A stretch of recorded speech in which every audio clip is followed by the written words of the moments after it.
To fa ana wata sai ga wata, yanzu wata budurwa wadda ake kira da Ruki Jibiya ta gagari 'yan sandan jihar Katsina bayan sun zo kama ta. Idan ba ku manta ba, ita dai Ruki Jibiya wata shahararra ce a kafafen sada zumunta wadda take fitowa ta gaya ma gwamnatin Najeriya gaskiya, ko suna son wannan gaskiya ko dai ba sa so. Lallai ita dai Ruki Jibiya sai ta fito ta faɗa.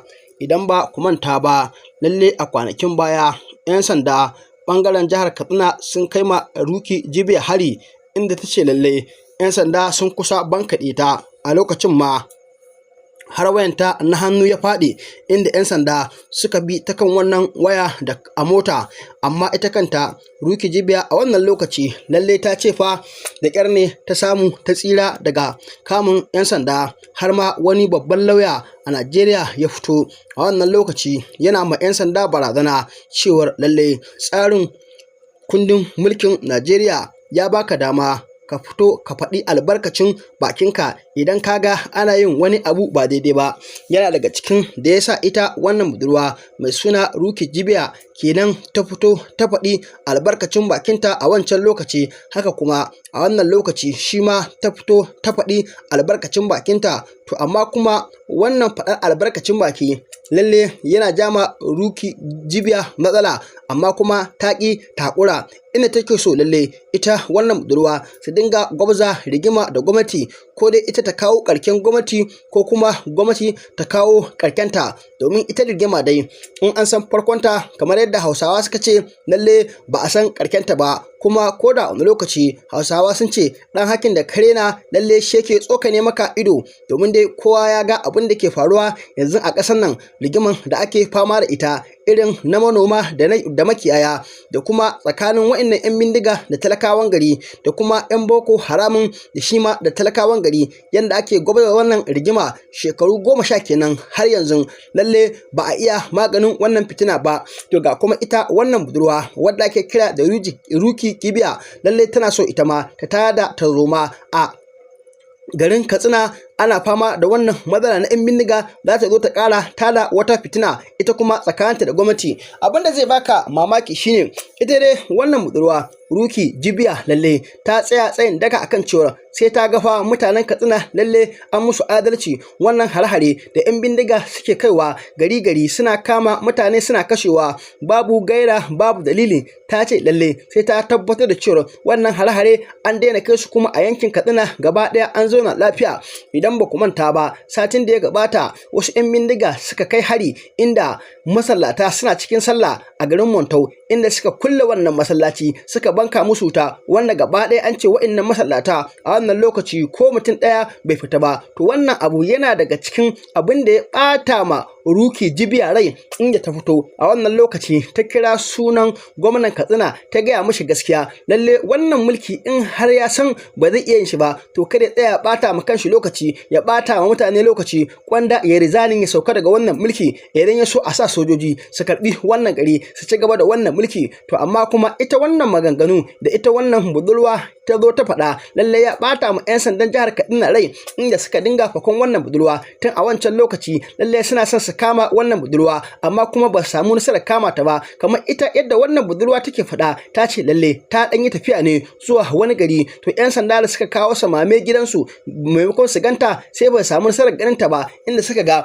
wani karanta ɗan kimanin shekaru 24, amma kuma 'yan sanda sai suka kama shi suka tafi da shi, inda suka fara bincike. Lalle ta ce kuma shi a dokar ƙasa ta san dokar ƙasa, tunda ta ce ta yi karatun boko sannan kuma ta yi karatun addini. Babu inda aka ce a dokar ƙasa wani ya laifi a zo a kama wani. Ta ce lallai ita abin nan ya ɓata mata rai matuƙa, ta so a ce ita ta aikata laifi, ita ya kamata a ce 'yan sanda in sun ga za su iya kama ta su kama ta, in ma kashe ta za su kashe ta. Har ta jawo ayoyin Ƙur'ani, inda ta ce lallai ta san kullu nafsin za'iqatul mauti. Ta ce lallai duk mai rai ta riga ta san mamaci ne, inda ta jawo ayar Ƙur'ani ta ce kullu man alaiha fan. Ta ce lallai komai ta san mai karewa ne. Ta ce in ya so su idan sun kama ta sun kashe ta su abbasu zaman duniya, amma ta ce ita matukar tana da rai to lalle ba za ta taba ganin wani abu da ba daidai ba a jihar Katsina ko kuma a wata jiha ko kuma shugaban kasa ya ba daidai ba. Lalle sai ta fito ta gaya mashi gaskiya, inda ta ce idan ya zamanto aka zauna yanzu a rayuwar nan babu wani wanda zai fito ya gaya ma gaskiya to al'umma za su ci gaba da lalacewa tun da kan talakawa da masu kuɗi da shugabanni da 'yan sanda da sojoji. Amma ta ce idan ana samun ire-iren su waɗanda za su fito su gaya ma gwamnati gaskiya to wasu abubuwan lalle za su dinga raguwa. Abin da zai baka mamaki shine yau ƙasar nan tamu kowa ya san irin halin da ake ciki. Zaka ga ana aikata ba daidai ba ko a garinku ko a makotanku ko kuma a cikin anguwarku, amma idan ka fito kai nasiha sai ka ga wannan nasiha ta riga ta ja maka matsala. Domin irin wannan abin ya taɓa faruwa a garin Zaria, inda wani bawan Allah mai ɗan kuɗi a hannunsa bakin gwargwado, inda wasu yara yake kiran su ya musu nasiha akan shaye-shaye da suke, wani lokaci ya ɗauki kuɗi ya basu domin dai ya ga wa'annan yara halayensu ya gyaru. Ɗaya ma yaran daga cikin wa'annan yara lalle a gidansa yake, inda yake zaune yake mashi aikace to amma kuma daga baya irin wannan wa'azi da wannan mutum yake musu wayannan yara abin ne bai musu daɗi ba, inda suka je suka shirya kungiya a wannan lokaci suka zo suka kama wannan bawan Allah suka kashe shi. A lokacin nan suka raunata mutane da dama a wannan gida, to amma kuma ba san cewa lokacin da suke wannan aika ba lalle wannan matar mai gida ta gansu ido da ido, sannan kuma shi kanshi magidancin kafin ya mutu a wannan lokaci lalle ya kira sunan wannan yaron nashi wanda yake zaune a gidansa cewa wani hada kai ne aka zo za a kashe ni,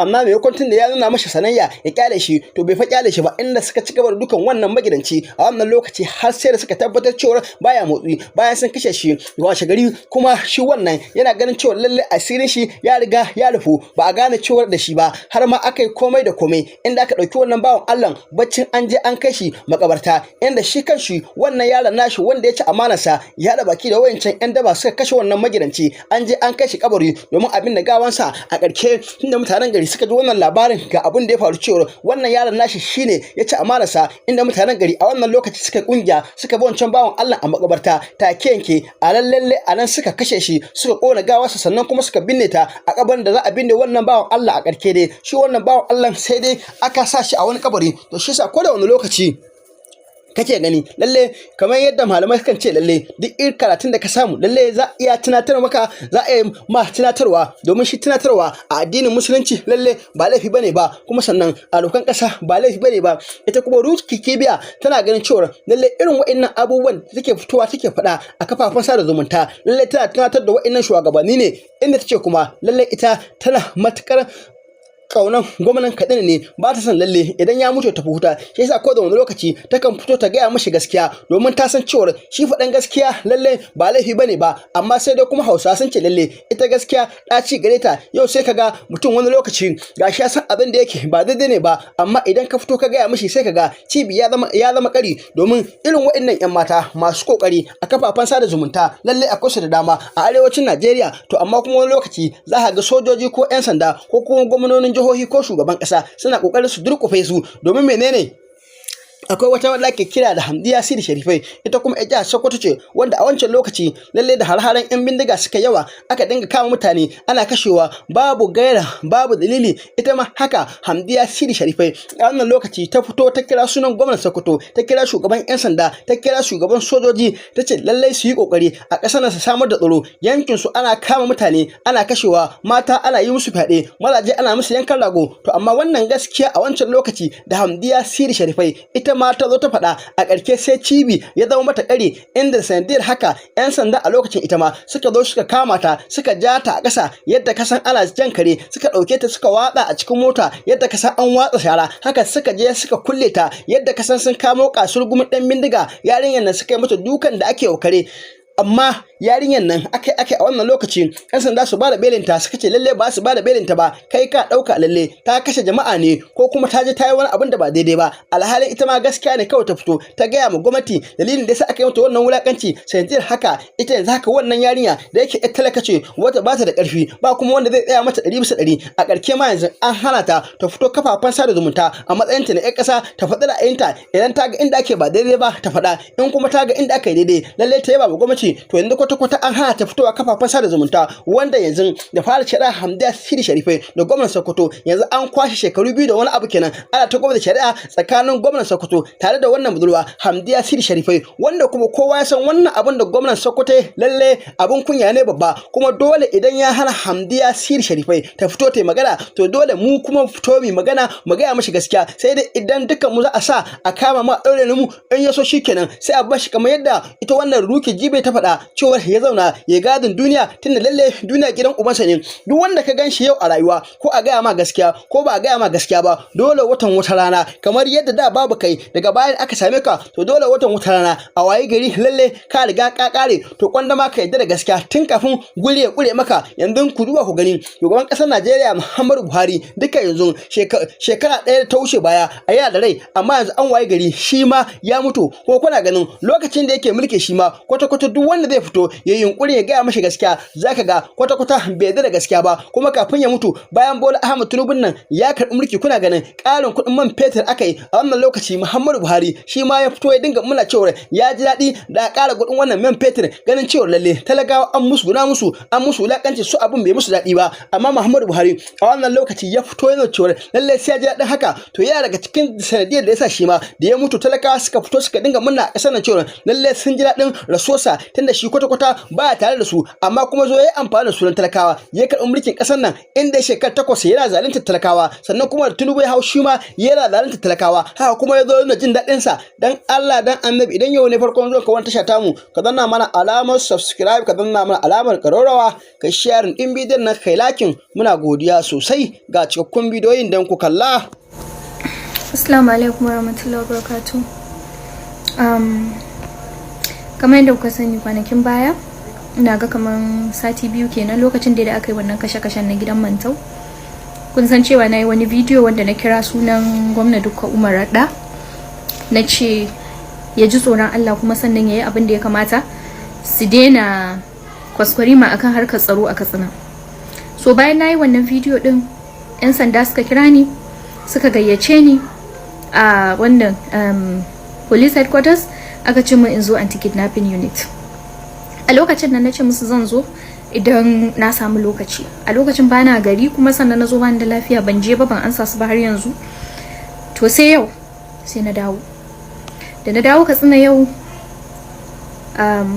ku yi tunanin abin da ya faru. Ƙanina wanda muke gidanmu ɗaya da ni da shi, aka zo aka kama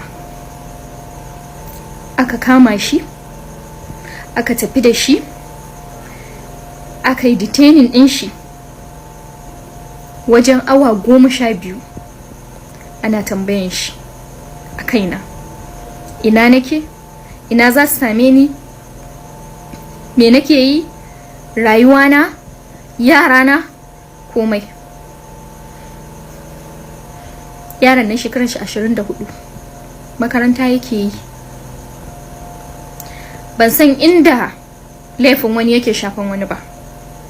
Idan har laifi ne wannan bidiyo din da na yi, ni ya kamata a zo a yi wa duk abin da za a yi wa. Me ya haɗa shi da a kama shi? Na dawo gida na same shi, na ce mishi ya zo ya fita, ina so in aike shi. Tsoro yake ji. He was scared. He couldn't go out. He couldn't. Saboda sau 2 suna kama shi. Kuma suka yi mashi wani suka cika dai suke ya gaya mu. Me yayi? Abin da ya faru a gidan Mantau shi na faɗi. Kuma wanda yake son ka shi zai kira ka ya ce maka ka ji tsoron Allah. Bayan na yi bidiyo din nan, an yi mun messages, threats, abubuwa. I don't care.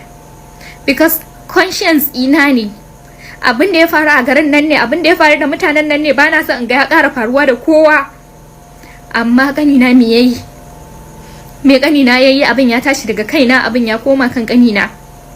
Ni ya Katsina ce, ba Katsiniya ce ni. Ina da dama, ina da hurumi da zan faɗi abin da nake so in faɗi idan har abu bai yi min daidai ba.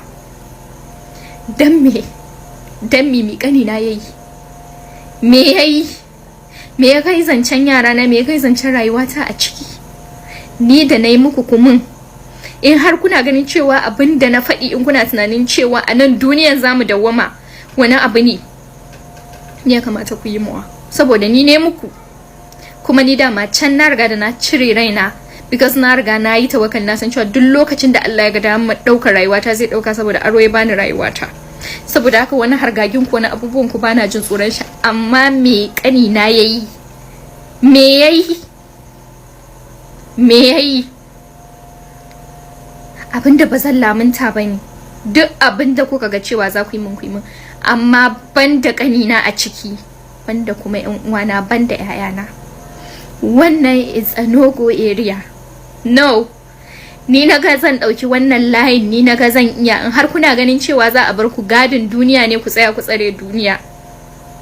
Haƙƙin mutane na rataye a wuyanku, amma kuna nan abin da ya dame ku shine ku yi oppressing din wanda bai da ƙarfi. Abin da ya faru a gidan Mantau ya faru, abin da yake faruwa ya faru, kuma kowa ya san cewa babu tsaro a Katsina. Wannan magana ne, kowa ya san cewa babu tsaro. Me dan an faɗi zai ringa daga muku hankali har ku ringa zuwa kuna arrested in innocent people? For what? My brother didn't do anything to you. He didn't do anything.